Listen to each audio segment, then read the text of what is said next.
Yeah, red pepper, I'd say we help clients think differently and understand their own business. So a lot of what I'm going to touch on today is how you implement that iterative mindset in your omnichannel strategy and how you become okay with failure, because that's what it's going to take to elevate the experience beyond what the consumer even knows is possible. Your consumer is a big, daunting thing because they are human beings, they are complex, they're all the things that, we are all smart, intelligent people on this call. We know that people change. So where we try to focus our efforts is, what are the pain points where the consumer is reconsidering their purchase decision? Because in every category, there are lots of pain points, but not every pain point is going to cause a consumer to switch or reconsider or change their behavior. So an example I would give would be, we've done a lot of work in the pet food and pet care space. Makes me very, very happy as a human being to have all these dogs and puppies around us. But there are a lot of pain points in that category. An example would be the packaging is meant to sit on a shelf in a store. It is not meant to be carried by a parent who is wrangling 6 bags and a toddler. It's not meant to sit in a pantry, and it gets really stinky. So super annoying for pet parents, but it's not a pain point where people would be willing to switch for the packaging. So when we did that research with our client, we said, the client was really like, okay, we need to change the packaging. We need to make it fit better in the pantry. And we actually said, no, that's not what we need to do, because that's not going to cause them to switch. It's not a lucrative pain point for us to solve.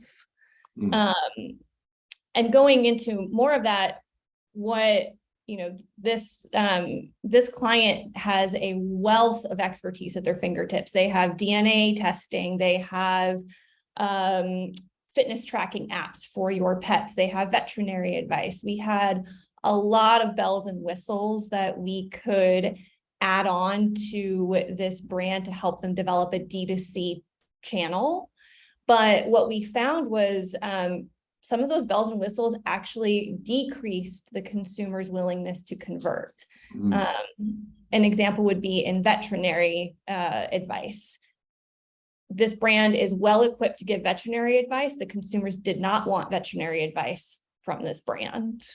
And you only learn that stuff by trying and failing. And so that set up some parameters and boundaries around every idea may not be the best one to jump in, and it's going to be a consideration of what the need is, but also filtered through the value proposition and your business model is what I'm hearing a lot of.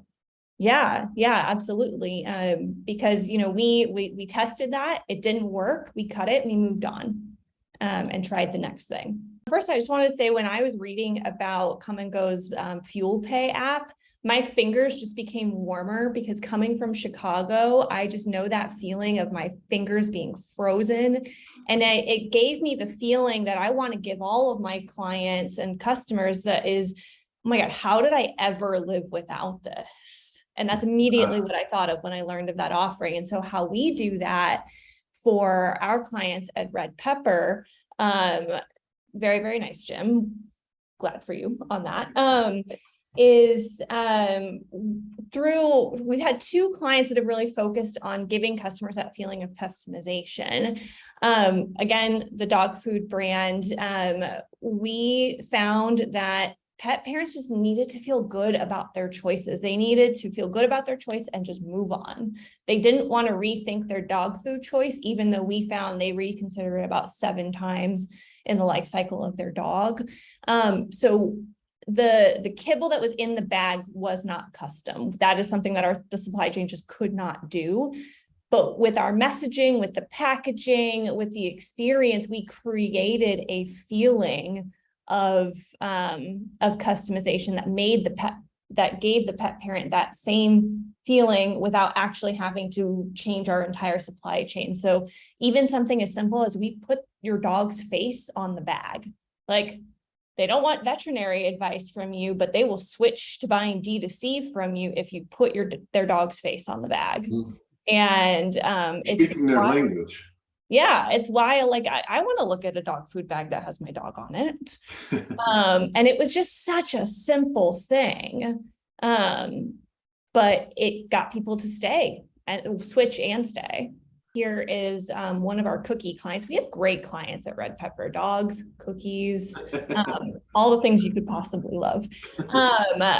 But they wanted to be a national brand. They were a local brand here in Nashville. They wanted to expand, but they had no way of getting first party data. So to build on what Jim was saying, like that is essential for us at Red Pepper. Like Google stay of execution was cool, but like we got to move already.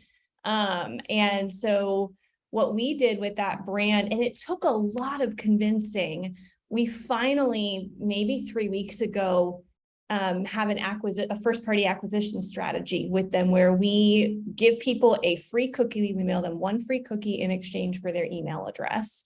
And in 3 weeks, we've gotten double-digit % increases in emails. And it's just starting the entire pipeline from ordering online to visiting the retail store, to even making the recipes at home, bringing them into the brand. But it took a lot of convincing to do that. And also in terms of meeting people on the journey, we started, this goes back to something Jim was saying, we started just cranking out tins for this cookie brand. They have these like specialty tins that are really beautiful. And we started making them for every occasion, because every time we made a new tin, it was new messaging we could have. It was a new audience we could add to the mix. So between first party data and creating new messaging for yourself, we're well on the road to growing this brand. Mm-hmm. Love that. And is the journey discussion with your clients part of the process or something like it, to be able to help when they come with is the practical reality when they come to you with an issue or a problem?